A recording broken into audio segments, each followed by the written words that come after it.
pedagang ya, pedagang blok blok blok blok. Nyieun imah 2 tingkat, pagerna luhur jasa, teka dirian ku batu, mobil salin ganti, pakaian bulang bereleng luar biasa, dahar sakung maha kahayang nyana, wah luar biasa, maju usahana, blok blok blok, belian tanah, dibere gering, jual tanah nu itu, gering terus keneh bae, mobil jual, tinggal imah doang, jual imah ge, ya aya istilah lah, harta mah tatalang raga jual kabeh, anak lagi bah jual bae bah lah, nu penting abah cager, tanah nunang melian beak, mobil menang melian beak kabeh, perusahaan ge ambruk, tinggal imah-imahna nu pagerna luhur teh 2 tingkat jual kuari, meuli nu sederhana, gering can cager keneh. Bahkan leuwih kritis di jero anteun Gusti lain anjaitan. Lamun Gusti nyageurkeun ka abdi, Gusti abdi malah neuk tobat. Moal ceroboh cara kamari karasa jasa ku abdi, abdi mabok, abdi zina. Abong-abong loba ka fakir miskin ka yatim abdi teh henteu ngalingseuh. Tatangga abdi ge geus sebodo konon ka abdi, bongan abdi mah deuk tobat Gusti. Andai kata ku Gusti abdi dicageurkeun, aju Gusti ngangkatkeun deui kana perusahaan abdi. Abdi sakumaha biasa deui geus abdi mandeg 180 derajat, hirup abdi teh deuk ibadah ka Gusti. Abdi rek peduli kana zakat, rek peduli ka fakir miskin ka yatim piatu, tatangga abdi ku abdi lah deuk disumbang bae geus. Abdi mah hayang geus kitu bae Gusti cageurkeun, Gusti cageurkeun. Gusti blak bisa deui dieu. Baik ngobrol jeung keluargana, abah rada cager, abah alhamdulillah. Gara doakeun bae ku kabehan abah nu kusaha deui geus cager malah. Kan abah mah eunana mah deuk ngitung-ngitung zakat, fakir miskin segala rupa lah, deuk moal cara heuh bah atuh didoakeun ku kabehan ayo geus. Kuari geus rada sehat-sehat, mulai engkeut-engkeut dagang deui. Mulai awal-awal mah bager. Hitung Gusti zakatna sabaraha aja can loba ieu pantama, hitung zakatna sok tetangga bagikeun rapi bagi gede poho deui kuari asupkan nelayan deui di Jati jeung lurah-lurah, asup deui kuari kabarbar, asup deui kuari ansub deui, tah eta kamari mah lain anjaitanna.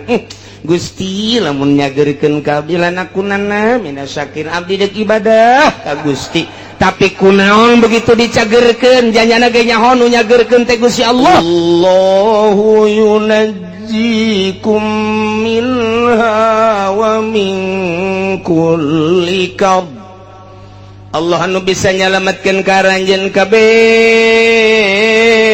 tina musibah nu sakitu dahsyatna, wa min kulli karbin jeung tina sakabeh kasusahan nu terjadi ka dirina.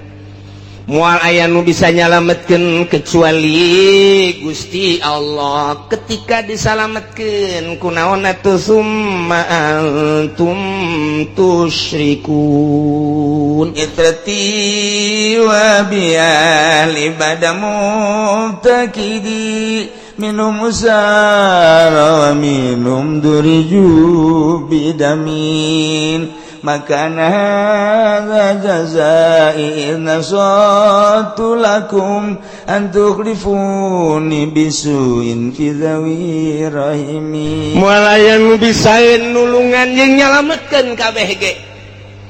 Saat urang keur kena musibah di kapal, saat urang kena musibah di udara, saat urang kena musibah ragag misalnya ti luhur gunung, moal inget kana naon?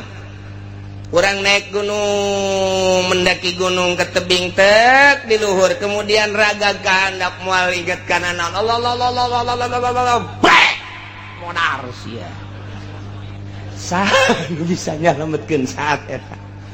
Dadung tinggal dadung, jelema tinggal jelema, moal aya nu bisa nyalametkeun. Tah, urang teh dititah teh saat-saat keur henteu kakenaan musibah, saat-saat keur teu kakenaan ku syadaid gering misalnya kudu nol seperti eta. nu mantak waliullah teh bisa nolkeun seperti jelema-jelema nu kekenaan ku dahsyatna panyakit nol nya pikiran anak tak urang teh supaya nol teh sanajan urang kadeleuna bergelimang dunia sanajan urang kakenaan teh kitu keur sehat tapi hate urang nol tah cara etalah ahli torikoh mere ka manusia guru mursyid supaya di jero hate teh ulah aya harta supaya di jero hate teh ulah aya makhluk supaya di jero hate ulah aya nafsu dinolkeun sakumaha urang keur kakenaan musibah sangat kritis tah waliullah mah bisa dimimitian ku hudang peting kemudian zikir ka Gusti Allah sepoe sepeting dua peting sebulan setahun mulai dengan cara tersendiri tertentu meunang ngabimbing guru mursyid mulai cuek lalaunan ka makhluk mulai ka dunia terus ka belah dieuna biasa-biasa bae dinolkeun padahal awakna sehat padahal teu kakenaan ku dahsyatna musibah tapi di dirina geus nol seakan-akan kos kakenaan musibah nah etalah waliullah teh kos kitu padahal sehat awakna hatena eueuh deui nu bisa nulungan iwal ti Gusti Allah aing mah mun tayang ka Gusti Allah ngaaplikasikeun iyyaka na'budu wa iyyaka nasta'in ka Gusti wungkul abdi ibadah jeung ka Gusti wungkul abdi nyuhun pitulung eueuh ka sasaha sugan ka makhluk henteu sugan ka dunia henteu sugan ka jabatan henteu sugan ka jin henteu sugan ka jurig deoneo henteu sugan ka batu combong teh henteu sugan ka batu anti tembak sapira batu pake nyeun imah habak hiji be Allah tadarru awaku ya tah kos kitu tawali teh perbandingkeun gue bisakeun urang kitu urang mah aya bisa geus gagoler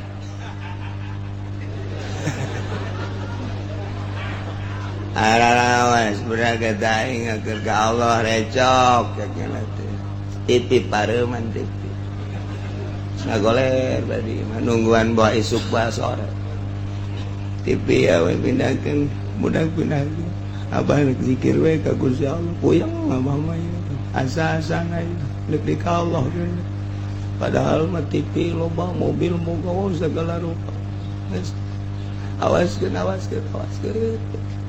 pamajikan lagi datang ka dieu lah itu perlu amat mah geus lain itu jaga sewa rasa tuh kos kitu mah tuh diusapan tinggal diusapan ngeunah teh keur sehat boro-boro keur ngagoler kitu nyeri hulu ge diusapan ku nu geus teu hayang asana menyon bae beungeut sia tah kadaleuna ku aing eta nyeri hulu bae menyon kadaleuna beungeut padahal mah geulis nyeri hulu koboy geus kritis geus bae ka Allah malah nu tilok zikir ge di tasbihan di dinya pan sokna kan nu gering ge padahal mah tilok zikir tilok naon tasbih boga dekir ceknya nama tasbih meureun bisa nulungan henteu tasbih mah itu dipake mah tu tasbih tinggal tasbih bisa dibabeteun ku jurig bisa tasbih mah itu dipake Allah nafas galuhur Allah geus eueuh sebab kanyeri geus luar biasa geus lain hayang sosonoan jeung awewe geus lain hayang lelempangan make mobil mewah geus lain hayang barang dahar makanan-makanan menu-menu anu lazat lain ieu mah hayang nangis ka pangijeng Allah bae lain hayangan asa geus dihareupeun we Allah saha anu bisa moal aya badak urang kuari ngaji teh tah supaya urang bisa pasrah kadanan kuari bisa pasrah matu engke-engke saat urang kritis ji ja urang ge bakal modar sarua bae je emang parang sana kumaha meureun cekna mah masih kene SMS-an kana tolol teu budak mun bisa mah kuari mun teu bisa engke saat urang ngagoler Muhammad bejakeun saat anu bisa nyalametkeun moal bisa kulantaran atuh anakna ieu tanggap terus diobatan rada bray cager rada deres puyeng rada eueuh tanaga rada aya ceng remote mana sial teh urang Cikupa geloblon remote naon ki remote TV mana remote TV emang laki deg TV kesel abah TV kadekeun nu gede TV-na setel seserian tolol menikmati kamara takara kamari saminggu ka tukang awaskeun TV garieun jangan awas kuari barang leungit TV remote na mana mun aing jadi incuna di talian gua aing jelema teh kos itu percis eta teh lain batur sia ya karim ya urang kasinggung ku Quran ya masyaallah pohara jasa ya Allah teh kos kitu tang ngabejakeun ka urang percis ya Allah ya Rabbi bejakeun Muhammad saat di lautan saat anu bisa ngabebaskeun jeung nyalamatkeun di saat udara di udara kakenaan musibah saha anu bisa nyalamatkeun di saat nyana kena penyakit anu sangat kritis mun tayang ka saha bejakeun coba di saat recokna kaayaan budaya politik ekonomi riweuh saha anu bisa nyalamatkeun bejakeun ka ahli Mekah qul bejakeun Muhammad ka ahli Mekah eta mah moal bisa aya anu nyalametkeun anu tatadina manehanana ngomong waktu keur kakenaan ku musibah mah ngomongna teh bari ngadoa ka Gusti Allah la in anjaitana min hadhihi lanakunanna minasyakirin Cekupar-kupar Mekah lamun mah Gusti Allah teh nyalametkeun ka kami tina musibah nu sakieu dahsyatna lamun mah Gusti Allah bisa nyalametkeun ka kami tina hiruk pikukna kahirupan lamun mah Gusti Allah bisa nyalametkeun kana panyakit anu luar biasa dahsyatna nu tiba ka Gusti ka kaula andai kata dilengitkeun ku Gusti Allah nyana ngadoa di jero hatena kos kitu doana mun teh mah Gusti Allah nyalametkeun lanakunanna minasyakirin kami bakal syukuran ka Gusti Allah bakal iman ka Gusti Allah kos kitu kabehan ge orang-orang musyrik di mana kakenaan ku musibah mun tayangna tetep ka Gusti Allah nyana ngadoa ka Gusti Allah di jero hatena baik langsung ku sungut kadenge maupun jero hate jana ngadoana tabarrua wa khufya DP bari jelas tur di jero hatena langsung ka Gusti Allah la in anjaitana min hadhihi Gusti lamun teh mah Gusti nyalametkeun lanakunanna minasyakirin kami deuk iman lamun jelema anu mukmin jelema anu Islam nyana ge ngomong di jero hatena bahkan kasaksian ku babaturanana lah cenah lamun geus cager mah kula mandek ngaji bae jeung jeung ibadah bae moal maksiat deui babaturanna tatanggana komo keluargana mah kabehan ge ngadengekeun di barang disalametkeun ku Gusti Allah nanyakeun remote deui bloon aya aki-aki lain aki-aki aya jelema budak ngora tabrakan barang tabrakan teh parah luar biasa diimpus terus dibawa ka ICU kabladina rada deres diurut-diurut nu pararotongna terus kieu bade mana ngomong ka babaturanna geus aing mandeg tobat moal mabok deui moal judi deui lah aing mah karasa jasa iki nyaho cagernya henteu mun ku Gusti Allah dicagerkeun aing mandek ka masjid bae endek ibadah bae geus hayang mah kos kitu sieun paeh saknyana ge aju rada deres bisa make tungket saeutik Jumaahna ge jam 10 batur can ka masjid jana geus ka masjid urang lembur ge nyarahun jasa kadeuleu ku kabehan bu jadi getol eta jelema budak ngorak-ngorak keneh terus bae dihareup deui nya nama ditihang lantaran ngajojor sukuna teh bisa ditilebkeun sabulan 2 bulan 3 bulan rada deres bisa nilep masih keneh ka masjid kan jam 11 terus ku ari mah geus teu kudu make tungket ka masjid keneh ngan jam 12 kurang 10 ku ari mah bisa deui naik motor babarengan jeung baturna geus teu wauheun ka masjid eta di Cikupa anu kos kitu percis jasa aslina mah urang Cilongok sih Cilongok Gandu kos kari itu ya nyana ge ngomong di jero hati naing lamun cager mah dek ibadah bae ka Gusti Allah moal maksiat deui ieu teh percis kos urang Mekah andai kata lain anjaitana min hadhihi lanakunanna minasyakirin. Kos kitulah manusia, kos kitu manusia. Ya Allah ya Rabb. Gusti Allah bejakeun Muhammad ka para musyrikin Mekah, ka para kufar Mekah. Moal aya nu bisa nyalametkeun janang aing tamah, nu bisa nyalametkeun bejakeun. Allahu yunajjikum minha wa min kulli kab. Allah anu bisa nyalametkeun ka ranjeun kabeh tina musibah nu sakitu dahsyatna wa min kulli karbin jeung tina sakabeh kasusahan-kasusahan nu terjadi ka dirina. Moal aya nu bisa nyalametkeun kecuali Gusti Allah. Ketika disalametkeun kunaon atuh summa antum tusyrikun. Begitu disalametkeun mun teh mah tadi dina kapal teh naik ka darat musyrik deui. Padahal ke waktu oleng kapal mah di tengah-tengah lautan jang mun tayang ka makhluk ka babaturan iwalti ka Gusti Allah nyana ngomong lain anjaitana Gusti mun nyalametkeun ka abdi tina musibah kapal ieu, mana peuting, mana poek, mana angin luar biasa, mana ombak luar biasa, diberitakeun di kunahoda bakal cilaka kabeh mun tayang Gusti. Lamun salamet abdi dak iman. Begitu disalametkeun kunaon atuh summa antum tusriku. Ya Allah, ilah kabehan ge kos kara ditu tah eta keur carita anu musik nu iman kitu keneh. Jero kapal teh kos kitu bae Gusti abdi mandek ibadah bae ka Gusti, lamun teh mah ku Gusti disalametkeun geus moal maksiat lantaran payah geus asa dihareupeun mata bae. Koyak-koyakan kapal teh geus luar biasa.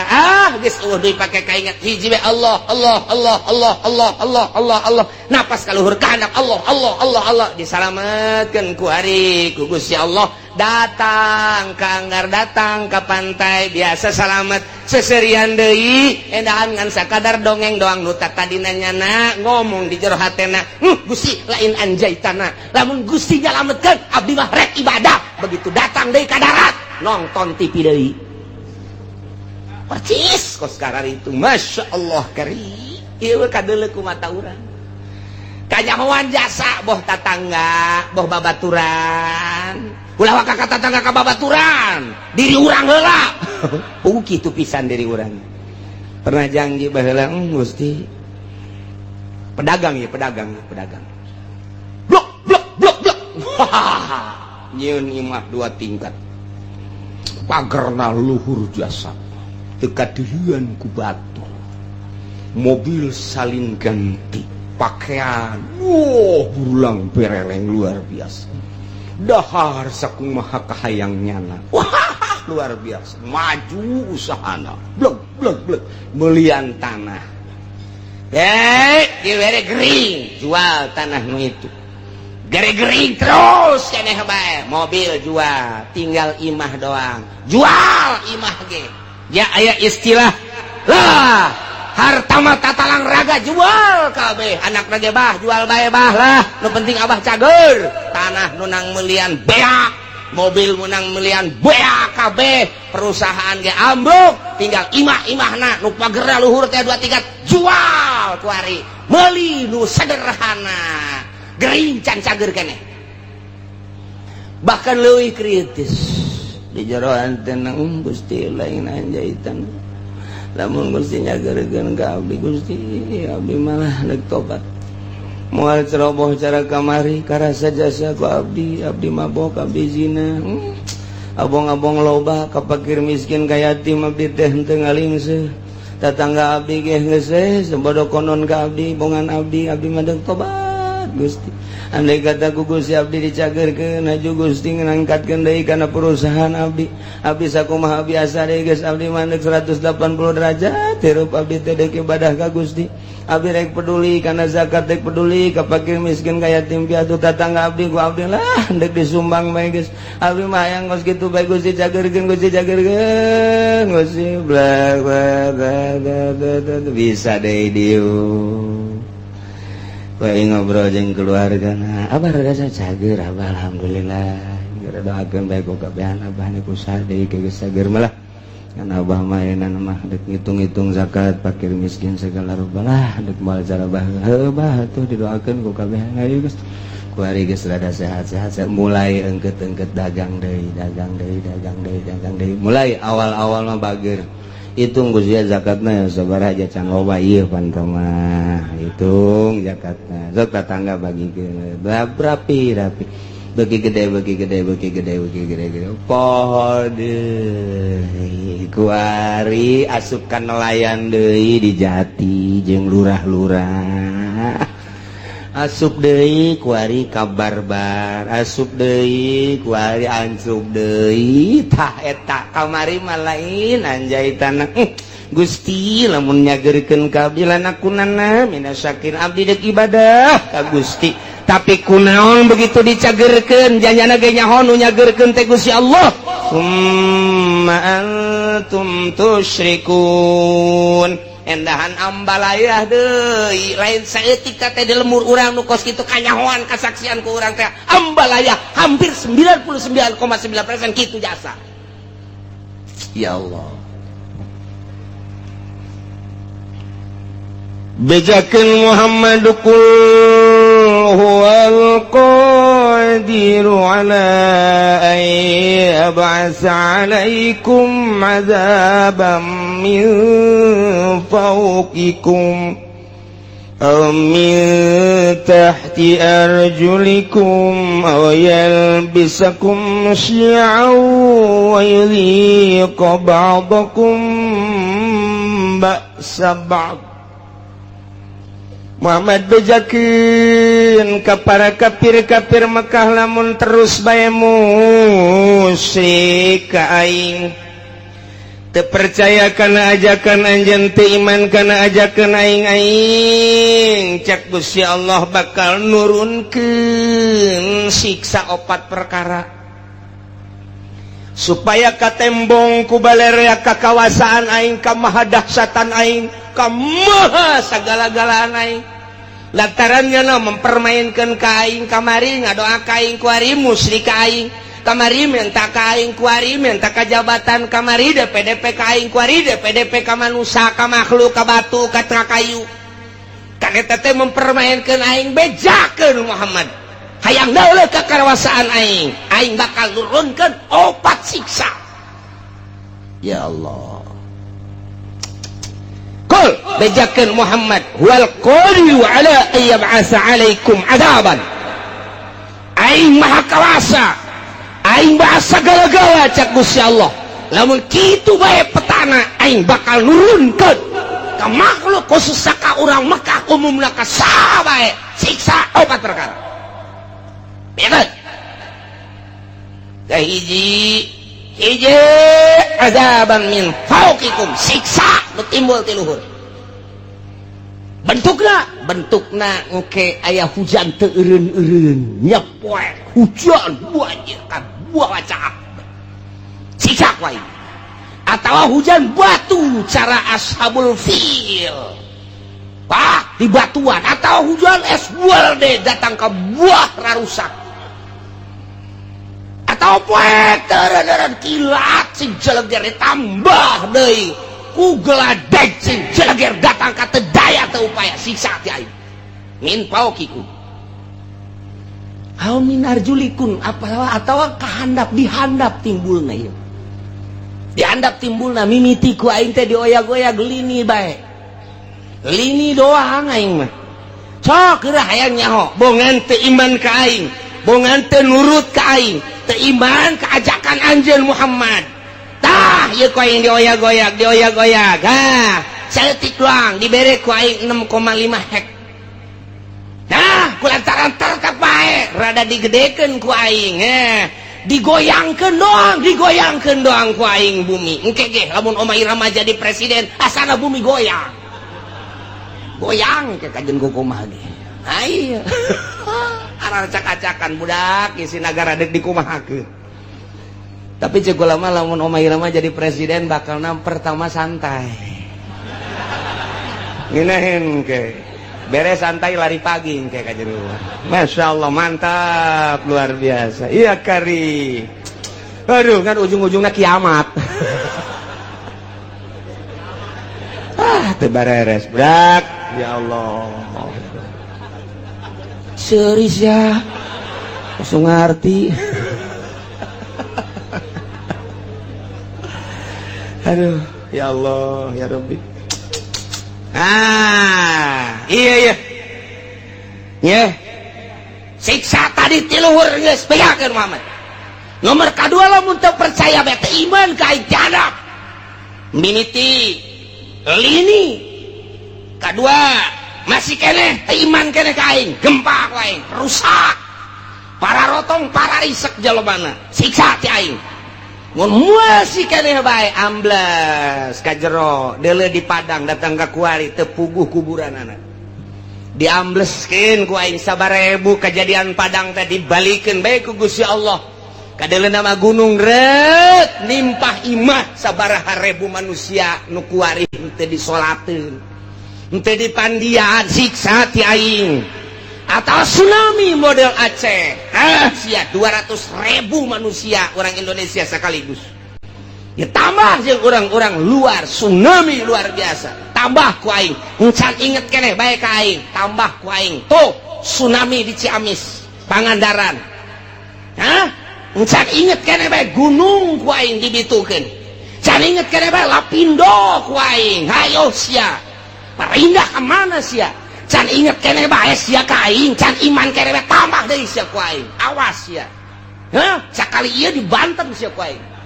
Gunung Merapi, sia kena datang ke Bojong sia. Ka Pasar Timis mah ulah.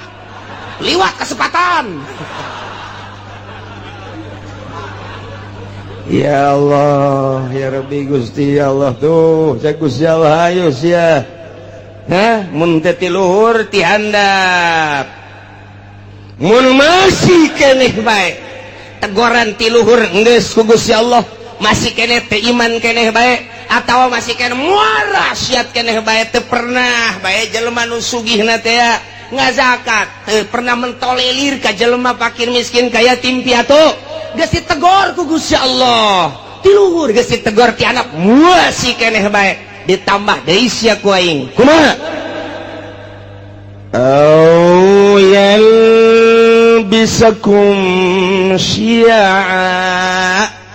aing nyampur adukeun kana berbagai golong-golongan anu berbeda-beda kahayangna nu bakal ngajadikeun bibit daripada permusuhan mimiti nyeun organisasi ieu lantaran aya nu deui nu boga kahayang nyeun deui organisasi ieu aya deui nu boga kahayang nyeun deui organisasi ieu aya deui nu boga kahayang nyeun deui perkumpulan ieu aya deui nu boga kahayang deui nyeun deui perkumpulan antara organisasi-organisasi teh eta teh teu alalakurna mulai dirinya bibitna kalaluar haju bae silih omong haju bae silih tengkas mulai tidinya teh silih geles tak teu eureun atawa parpo padahal mah jangan bangun bangsa jeung nagara tapi kulantaran beda-beda kahayangna ieu hayang di satu sisi hayang ngaberesan negara di satu sisi deui mah hayang nyokot danana doang lantaran gede ti negara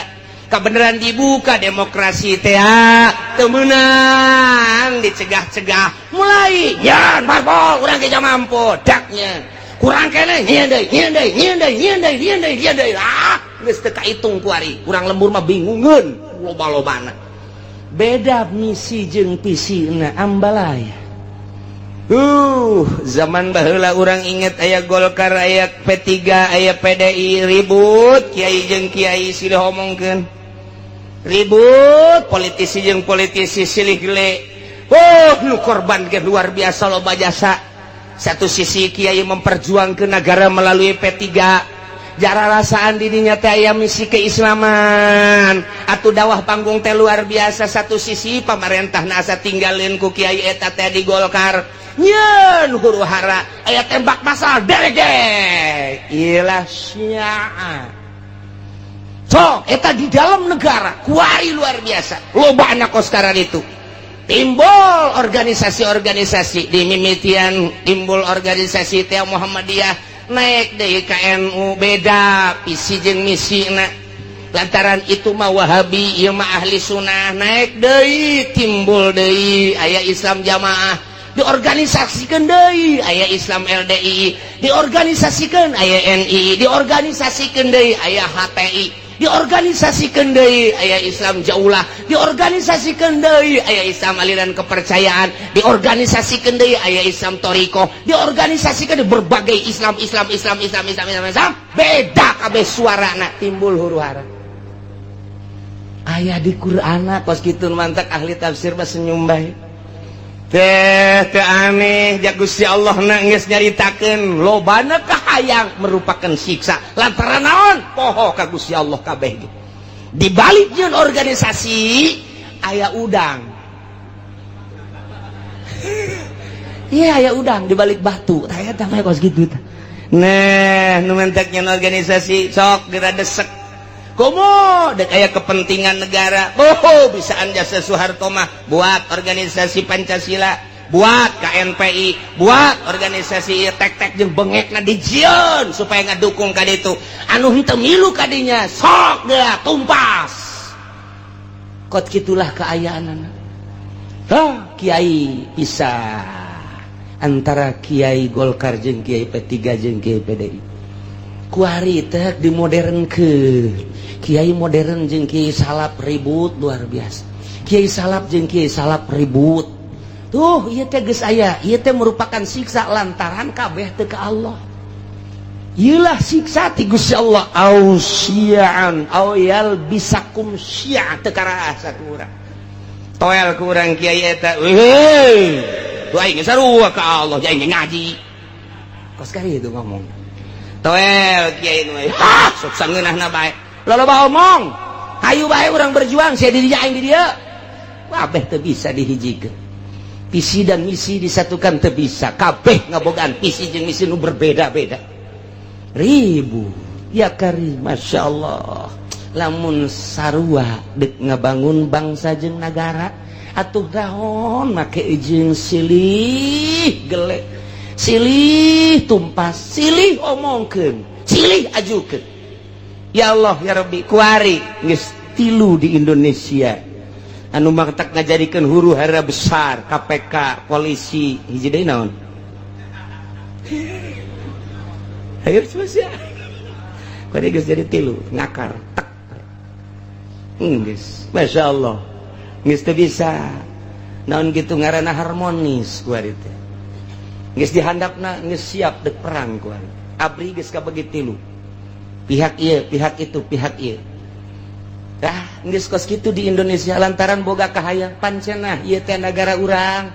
Pancenah ku urang dibangun, danana kan ti masyarakat. Kunaon atuh kuari teh kos kararitu. Polisi geus teu percaya ka KPK.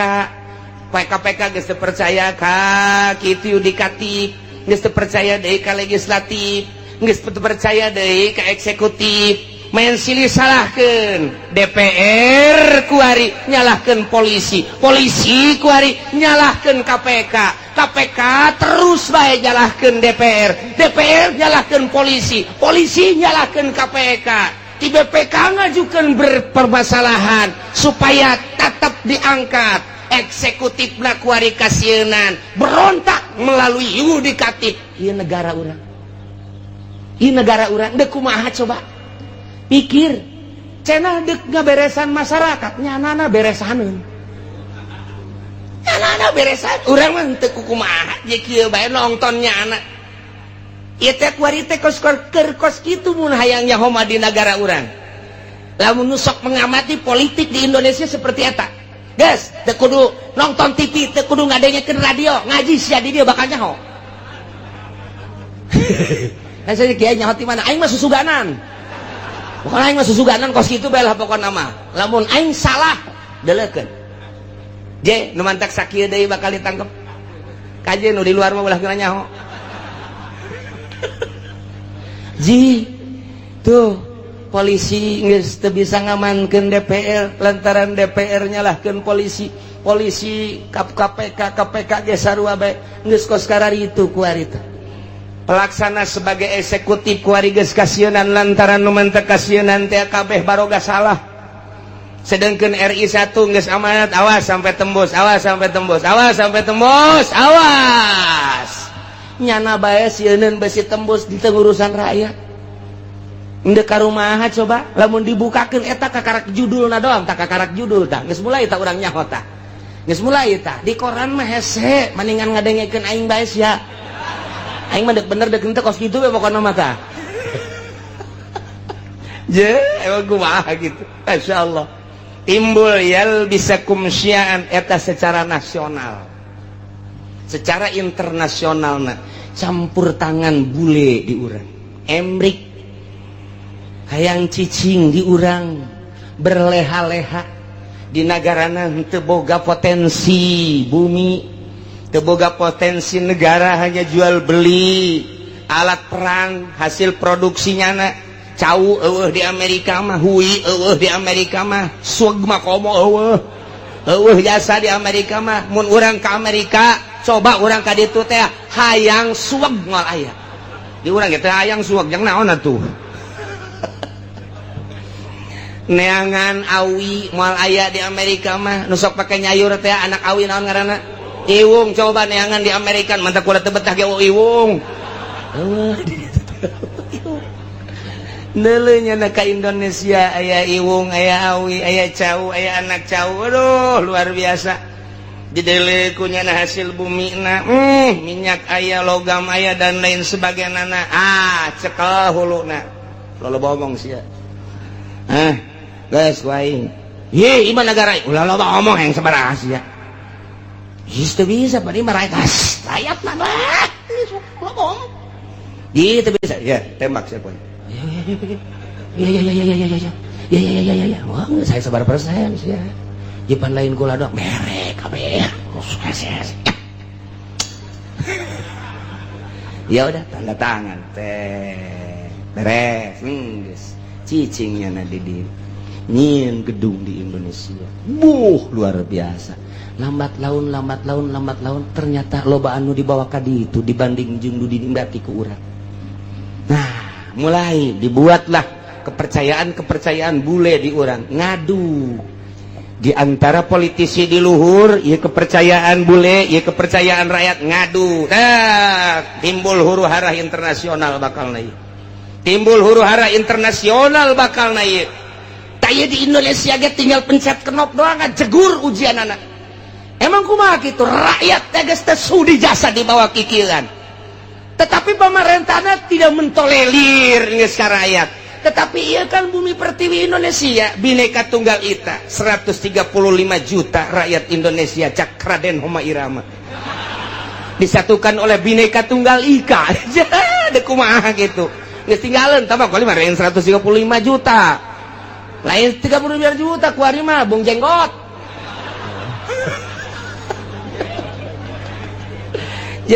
Nah, iya huru-hara internasional geus mendekati di Indonesia. Terjadilah di luar Indonesia dulu Irak akibat yalbisakum syi'a wa yudhiqa ba'dakum ba'sa ba'd. Dibere nyicipan ku Gusti Allah siksa sebagian bangsa jeung sebagian deui. Kuari mah serang, kital, peperangan. Ieu geus dibejakeun ku Gusti Allah tak ieu ayatna.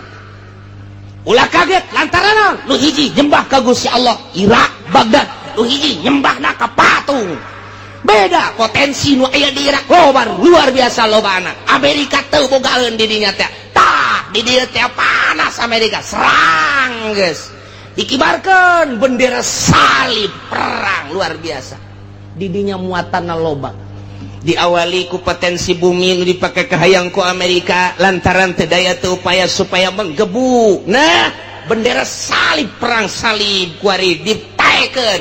Perang lah dahsyat ti ditu bodar ti dieu pae. Wabeh ngaran-ngaran perang mah pararah bae. Yalbisakum syi'a wa yudhiqa ba'dakum ba'sa ba'd. Ditimbulkan ku Allah bakal siksa. Siksana kumaha?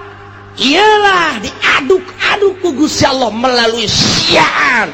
organisasi golongan-golongan wa yuzhiqu ba'dakum dibere ngasaan ku Gusti Allah sebahagian bangsa ba'd ku siksaan sebagian bangsa deui perang multinasional jeung Irak dia kasaksian ku urang selesai eta berangkat deui Libya selesai Libya Syria suara nu datang ke urang geus macem-macem urang mun maca koran lokal mah kos kieu mun maca koran internasional mah kos kieu mun maca berita-berita mah kos kieu tinggal urang bae bingung sementara nu boga berita asli nu bogana adalah Amerika urang teu daya teu upaya soal berita aya ge selundupan berita-berita nu asli apa iya apa tidak mulailah dikaburkeun Bashar Assad teh merupakan Fir'aun lah satu sisi Bashar Assad ia telah memperjuangkan bangsa jeung negara melalui agama Islam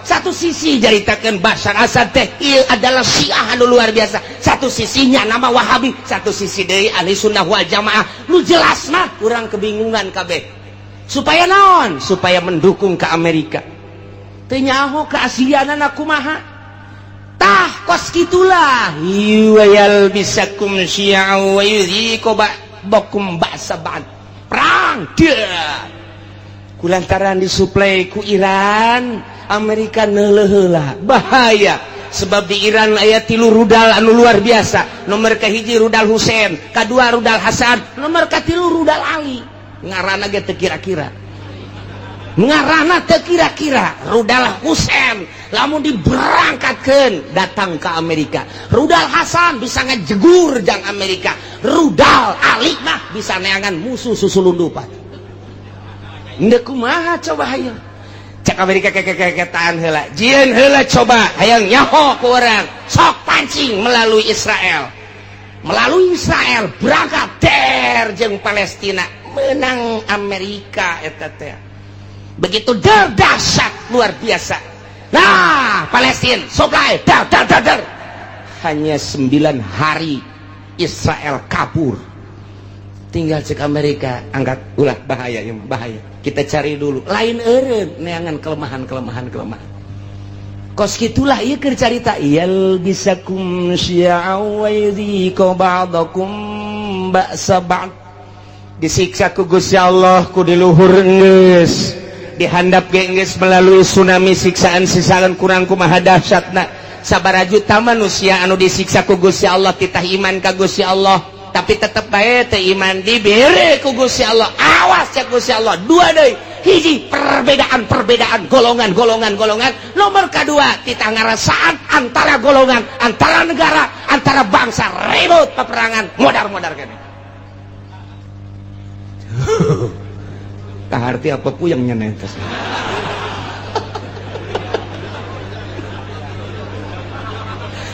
interestnya orang dibawa kurang caner guys encana guys berurusan anak Taliban terus bae militan di mana aya perang di dinya nama aya Osama bin Laden geus eueuh ditambah deui ku ari tetep aya ditambah deui ku organisasi HTI secara internasional jauhlah ge secara internasional araya di tiap-tiap peperangan teh berbagai organisasi ja peperangan kamari bae di Israel orang Indonesia bagi aya ka ditu kok nyeplos ka ditu model urang teu nyaho aya nu nyeplos kos kitu lamun teu direkomendasi ku RI moal bisa sementara kapan urang teh negara teh aslina teh manut ke Amerika tapi kok aya orang Indonesia di ditu ja perang Irak aya orang Indonesiaan di ditu perang Iran aya orang Indonesiaan di ditu ieu orang Indonesia mah asalna mah nya nama Okos Bunglon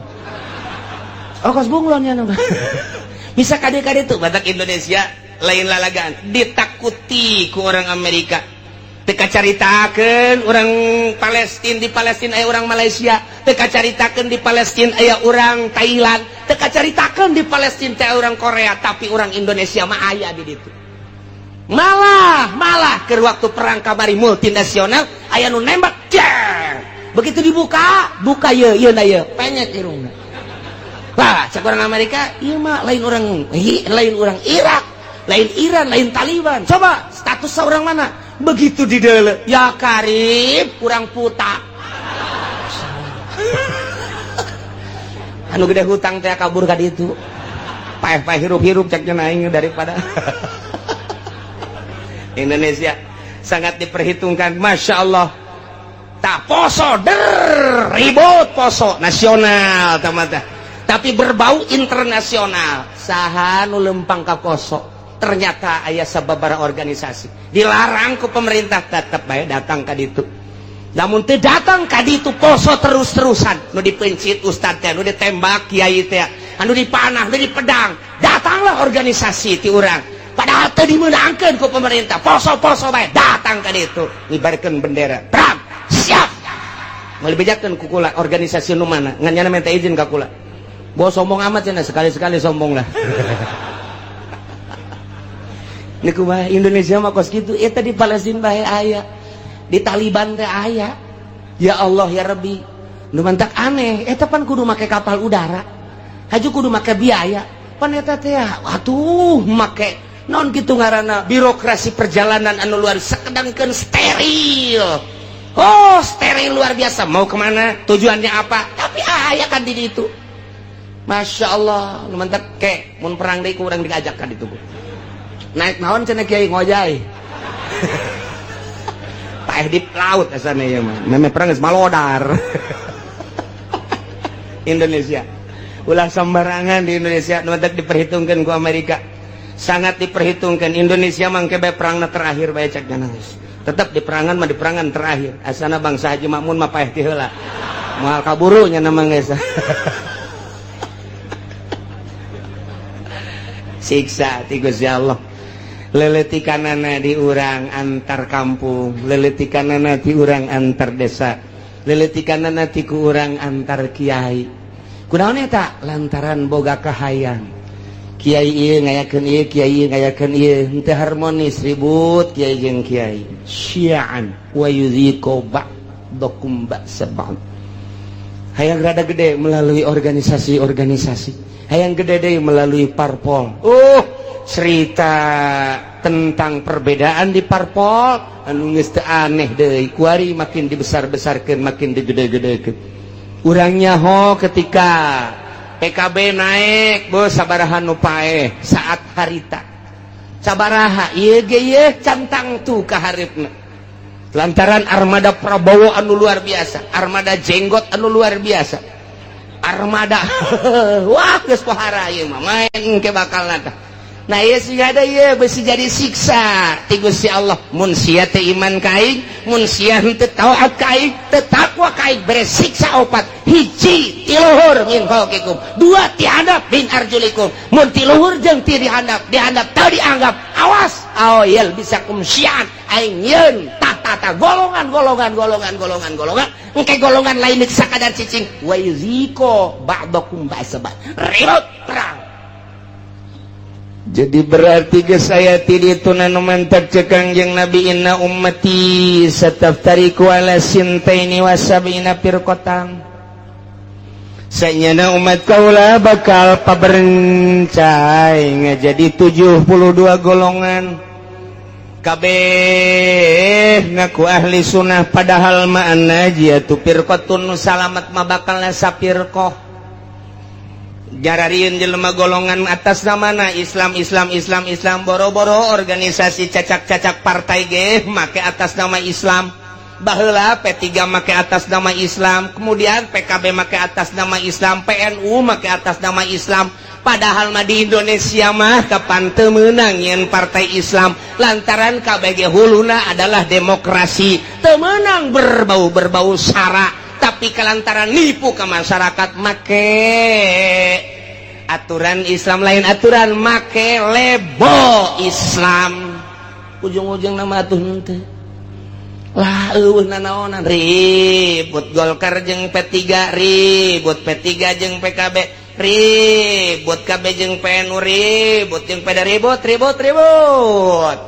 nah perputaran pilpres nu tahun itu sabaraha anu paeh pilpres kamari sabaraha anu paeh tinggal pilpres anu bakal sing hade lantaran merupakan siksa urang mengadoa baik ka Gusti Allah Subhanahu wa ta'ala. Jadi kukumahakeun ke negara urang teh tetep kos kieu bae sebab can aya nu niatan untuk merubah, membangkitkan semangat rakyat jeung bangsa mengarah ke jujur jeung adil can aya. Ku ayeuna sakitu mah cuek-cuek bae biasa-biasa bae. Wae milih-milih bae ngan ulah datang ka gusur-gusur eungkeuy-eungkeuyan teu nyaho maksud sing hade. Lantaran ieu teh ya siksa ti Gusti Allah. Ku luhur geus, ku handap geus dibuatlah hasil urang keneh. Iyalah yal bisakum syia'u wa yudhiqu ba'dakum ba'sa. Ya Allah ya Rabbi nu mantap Kangjeng Nabi waktu turun ayat ieu ngadua ka Gusti Allah. Langsung nangtung Kangjeng Nabi koma Nabi sallallahu alaihi wasallam fatawaddoa langsung ala wudu. Beres ngala wudu fasa'ala robah ngadoa ka Gusti Allah. Ngadoana ya Allah ala yursila alaihim azabam min fawqihim wa min tahti arjulihim wa la yalbisa ummatahu syi'an wa yudhiqu ba'dahum ba'sa ba'd. Ngadoa Kangjeng Nabi seperti eta tah Gusti, ulah diturunkeun ka umat abdi siksa ti luhur, ulah diturunkeun ka umat abdi siksa ti handap, ulah diturunkeun ku Gusti siksa anu campur aduk berbagai golongan organisasi sehingga ribut ko ba'dahum ba'sa ba'd, ulah ribut antara bangsa abdi jeung bangsa abdi, umat abdi jeung umat abdi. Gusti nyuhunkeun ka Gusti. Ngadoa Kangjeng Nabi teh lantaran dibukakeun hijab ku Gusti Allah teh ribut kampung jeung kampung, desa jeung desa, kabupaten jeung kabupaten, provinsi jeung provinsi, berbagai manusia huluna kiai jeung kiai, politikus jeung politikus deui, ahli ekonomi jeung ahli ekonomi, antara provinsi jeung provinsi, antara negara jeung negara, walah ditembongkeun ku Gusti Allah teh umat paberencana anu luar biasa sehingga bergelimpangan maut di berbagai negara-negara. Kangjeng Nabi nangis ngadoa Gusti ulah terjadi seperti eta atuh Gusti. Kumaha tah waktu eta fahabatta ilaihi Jibril alaihi salam. Allah ngutus malaikat Jibril turun bijakeun Jibril ke Muhammad, ya Muhammadu innaka sa'alta rabbak arba'an, anjeun teh ngadoa ka Gusti Allah nyuhunkeun supaya disalametkeun tina opat rupa tadi, siksa ti luhur, siksa ti handap, siksa golongan-golongan jeung siksa peperangan-peperangan antar bangsa.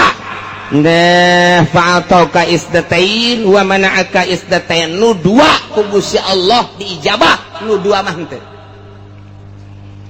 Bebeja malaikat Jibril dua diijabah, dimuhunkeun ku Gusti nu dua henteu.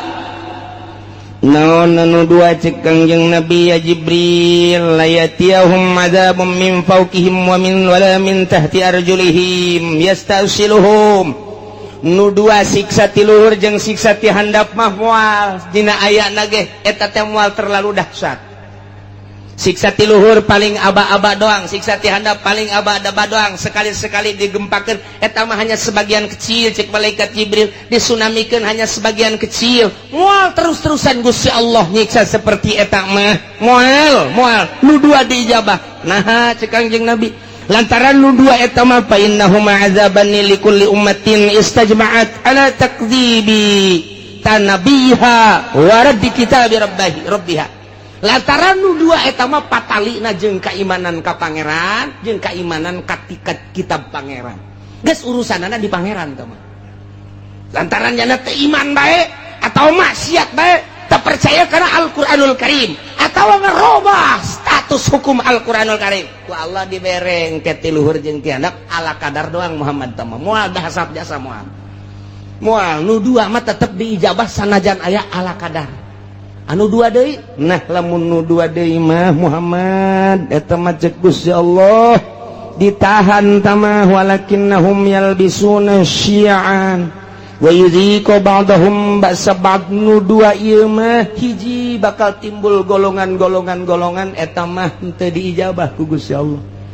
Nomor kedua bakal ribut antara umat, antara agama, antara bangsa. eta moal diijabat teh diijabat tetap tama bakal terus bae eta mah bahkan wa yudhiku ba'dhum ba'sabat bakal ngarasakeun peperangan antar negara jeung negara geus aya ti dituna nu mantak ahli tafsir mah ketika perang Irak Amerika taneh ketika perang Libya taneh perang deui Palestina taneh lantaran geus aya dina Al-Qur'ana ayal bisakum syi'an wa yuhiku ba'dakum ba'sa ba'd. Masyaallah ieu mah nu dua mah teh Kangjeng Nabi naros Jibril nahan nu dua ieu kon teu diijabah padahal mah poharaja saya mah merupakan siksaanna wa hazani azabani li ahli al-iqrar bil kutub wa tasdiq bil anbiya lantaran nyana percaya ka kitab percaya ka nabi ngan nyana teu make kitab jeung teu make nabi lantaran nyana percaya kana Al-Qur'anul Karim dimusabakohkeun mulai tingkat RT datang ke tingkat nasional datang ke tingkat internasional Quran dimusabakohkeun antar negara Pakistan India Mesir Irak Iran Arab oh timbullah juara satu dipake henteu kahiji. Nomor kedua percaya bahwa Nabi akhir zaman adalah Kangjeng Nabi Muhammad di berbagai negara diakui bahwa Muhammad adalah Nabi akhir zaman la nabiya ba'dah dari Nabi sabada Kangjeng Nabi tapi teu pernah diikuti ajaran-ajaran Kangjeng Nabi bahkan dikatukangkeun nyana teh make ajaran manusia ajaran jelema ku nafsuna bae nah ieu mah bakalna peperangan mal eureun iyalah geus dinyatakeun dina Al-Qur'anul Karim urang kuari ngarasakeun percis jasa mulai antar sekolah lantaran teu ka Allah guruna teu ka Allah muridna teu ka Allah ribut ka jenting kumaha antara lembaga ribut lantaran teu ka Allah antara yayasan ribut lantaran teu ka Allah antara organisasi ribut lantaran lain neangan ridho Allah hanya semata-mata neangan pitayeun doang antara parpol ribut lantaran henteu lillahi ta'ala henteu aya misi ikhlas kabeh ge semata-mata hanya jang dirina doang nah iyalah bakal moal eureun siksa nu dua mah hiji yal bisakum syi'a bakal timbul golongan campur di dieu nomor kedua geus aya golongan yudhiku ba'dakum ba'sabad golongan nu ieu nyerang kana ieu nu ieu nyerang kana timbullah peperangan baik di kampungna sorangan di nagarana sorangan atau antara negara bakal terjadi teu bisa tamah lantaran doa Kangjeng Nabi teu diijabah nu dua ieu tinggal kudu kumaha atuh cak sahabat kami lamun aya di negara kemudian situasi geus model kos kitu ya Rasulullah andai kata kami hirup kemudian hirup teh datang ke zaman model kos kitu timbul organisasi golongan-golongan timbul parpol-parpol timbul kabehan ge kahayangna anu masing-masing jeung kabeh hayang ngarealisasikeun kahayang-kahayangna memaksakan diri anu dijieun modal mah kapan eta teh rakyat bae dari rakyat untuk rakyat boloon teh podol sero eta bae kabeh ge anu dipake omong-omongan Gusti mun datang ka zaman eta kumaha cakang yang Nabi maneh mah cicing bae ieu zamil buyut cicing bae maraneh di imah masing-masing wa'budullaha ibadah bae maneh ka Allah nyalametkeun diri ulah milu engkeuy-engkeuyan jeung jelema kos karari itu kajeuting nu kitu mah kitu bae cak sahabat atuh engke nagara kudu kumaha engke ge aing nyieun engke bakalna kesatria cak Gusti Allah saat aing dek ngararapih nagara eta di mana geus kacau engke aing bakal nyieun kesatria rijal bahasana engke rijal ku aing ditimbulkeun anu gagah nu luar biasa engke ge moal kaharti ku otak-otak manusia saat eta bakalna mimpin bangsa mimpin umat mimpin negara di luar konstatir manusia engke ge bakal ditimbulkeun ku aing tah ke geus aya kesatria bakalna ke kakarak umat nuturkeun satungtung can aya kesatria mah ulah waka cek manusia engke cirina kumaha Gusti eta kesatria nu bakal mimpin bangsa model kos kitu teh cirina deuleu bae engke si Semar bakal boga ponggawa opat manehanana teh kabeh ge khawarikun lil adat Deleng ke si Semar cak Gusti Allah. Ah manja cenah. Kanjeng Nabi geus nyahoan ka Semar. Ya Semar mah belah dieu tama zaman kamari tama zaman Wali Sanga Semar mah tama mimiti aya wayang gelar kedua, wayang kulit katilu, wayang golep. Jadi dinya kok Kanjeng Nabi nyahoan ka Semar. Ai sia otak teh ditenden di dengkul bleon. Wayahna coba tunaikeun ka dada. Ye, si Semar teh eta teh adalah lambang seorang wali. Hiji si Semar masa lilana tilok make baju. Nomor keduanya nama lamun lempang tilok rurusuhan. Nomor katilu di mana lempangnya nama luak liek baik. Eta si Semar kos kitu. Jeung deui tara bertindak di mana-mana encan musyawarah jeung si Cepot. Sia seuri sok tongton beureun nya. Tetepnya nama kudu musyawarah heula jeung si Udel jeung si Cepot jeung si Gareng tetep musyawarah ke masukan tidinya berarti nyana nama tilok turun langsung kege aya tangan-tanganna tetep ahli Allah bae kitu jadi didukung ku para ahli Allah geus lamun make bajuna hurung herang keneh lain si Semar mah geus urang teh angan ke calon presiden anu henteu make baju. Siapa bodoh jasa siapa aduh bodoh jasa teangan ke calon presiden anu henteu make sepatu teangan coba anu make sempak doang mantap biasa ieu mah atuh geus bae ku urang duetkeun Oma Irama jeung Rita.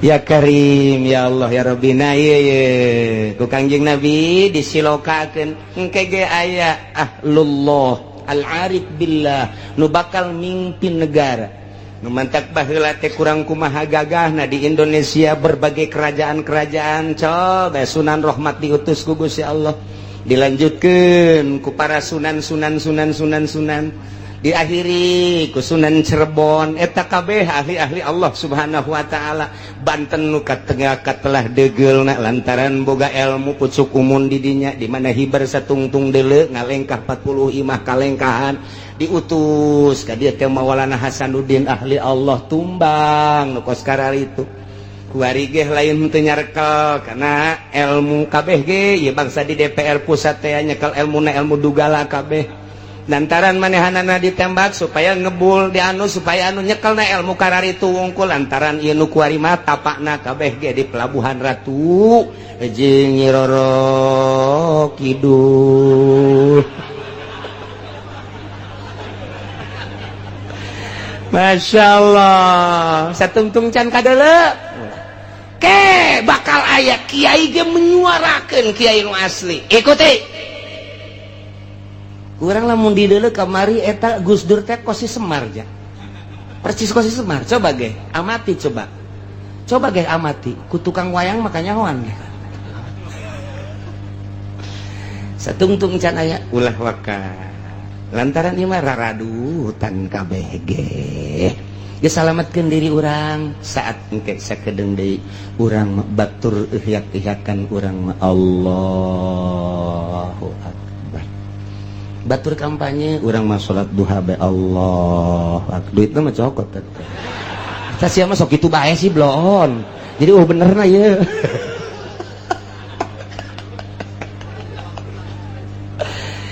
tah jadi urang kuari alhamdulillah sanajan bari jeung saminggu sakalinya ho urang informasi akurat ti Gusti Allah Subhanahu wa ta'ala khususna dakwah ka umat di Mekah baheula umumna kuari ka urang balerea ternyata ketika ditegor didakwahan ku Gus Kangjeng Nabi teu iman teu percaya datang ka kiwari ge kitu bae bakal dibere opat rupa hiji azabam min fauqikum tiluhur bentukna engke mungkin hujan mungkin megledek mungkin kilat mungkin hujan batu badai dan lain sebagainya angin topan angin beliun dan lain sebagainya atawa tiana mancercai gempa erosi dan lapindo kabeh jadi embak nah ieu ditegur ku kitu masih kene maksiat bae ka Gusti Allah bakalna ditimbulkeun yal bisakum syi'an nah nu jelas mah nu dua mah ku Gusti Allah diminimalkeun diijabah doa Kangjeng Nabi tapi nu dua mah teu diijabah kuari ku urang kasaksian kuari dardir durna kasaksian jasa kuari ialah keur memejehna ayat ieu pas jasa kebenaran jasa urang hirup pas di zaman model pas nu dicaritakeun ku Gusti Allah melalui Kangjeng Nabi urang Kangjeng Nabi Muhammad sallallahu alaihi wasallam numantak unzur kaifa nusarriful ayati la'allahum yafqahun. Pikir ku anjeun kumaha Gusti Allah ngajelaskeun kana dalil-dalil kakawasan Gusti Allah. Allah mah maha kawasa, moal aya nu bisa nyalametkeun di awalna ge tadi ketika saat-saat kritis saha nu bisa nyalametkeun. Ketika dahsyatna siksa, dahsyatna penyakit, dahsyatna musibah, nah ieu teh baik ti luhur maupun ti handap atawa dibentuk ku berbagai organisasi atawa ku parpol eta teh merupakan siksa anu dijual mah rakyat jeung bangsa jeung nagara padahal mah ajang beuteungna masing-masing eta teh siksa dikorbankeun rakyat hanya demi seseorang, dikorbankeun rakyat hanya demi golongan. Tak eta teh nang Gusti Allah tah deuk mun tayang ka saha cek Gusti Allah aing teh keur nembongkeun ka maha kakawasaan aing ku aing dijujurkeun jeung diadilkeun nang aing dihancurkeun ge deuk teh dijujurkeun dibangkalarkeun nang aing unlo pikir ku sia pikir ku anjeun pikir ku maneh kaifa nusarriful ayati kumaha aing geura ngabulak-balik ngajelaskeun dalil-dalil baik dalil nas Al-Qur'an langsung dibaca maupun dalil langsung kejadian-kejadian alam atau manusia nu buang kalara deuleu maksudna naon la'allahum yafqahun supaya nyararaho bahwa anu ngagular-giler ngabulak-balik anu ngarobah-robahna ieu nagara jeung manusia teh lain sasaha iwal ti Gusti Allah subhanahu wa ta'ala. Anak itu berarti ulah mun tayang ka jabatan, ulah mun tayang ka tahta, ulah mun tayang ka manusia, ulah mun tayang ka harta, mun tayanglah kanu ngagular-giler ngabulak-balik ngarubah-robah ieu alam, ieu manusia, ieu nagara, ieu bangsa. Saha tadi kan geus ditanya, saha anu bisa nyalametkeun? Qul Allahu yunajjikum. Nu bakal bisa nyalametkeun mah Gusti Allah subhanahu wa ta'ala. Setelah urang nyaho nu bakal nyalametkeun Gusti Allah engke ge Allah mere sabab ka manusia kesatria nu bakal nyalametkeun bangsana engke ditimbulkeun ku Gusti Allah ahli Allah anu selalu ka Allah bae berangjeng peuting mentana ka Gusti Allah ke manusia ge bakal paham kana caritaan-caritaan kesatria eta. Ialah seorang waliullah nyananya nyamaran engke aya di nagara, engke aya di pedagang, engke aya di petani, engke aya di kalangan cacah, engke aya di kalangan menak, selalu aya nyana mah hadir diakui ku berbagai lapisan masyarakat. Etalah engke nu bakal mawa bangsa jeung negara di tiap-tiap negara masing-masing, baik di Indonesia maupun di luar Indonesia. Amerika nu selalu jadi musuh sebab Yahudi kadinya.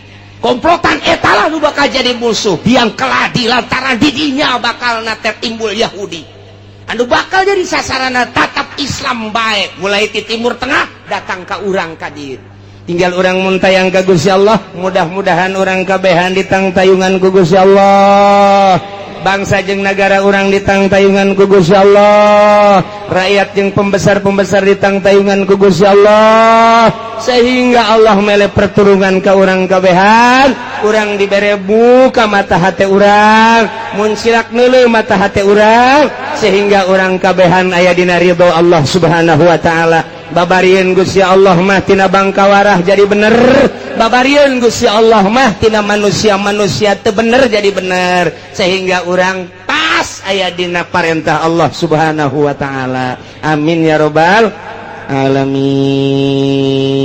Wa kadzdzaba wallahu a'lam.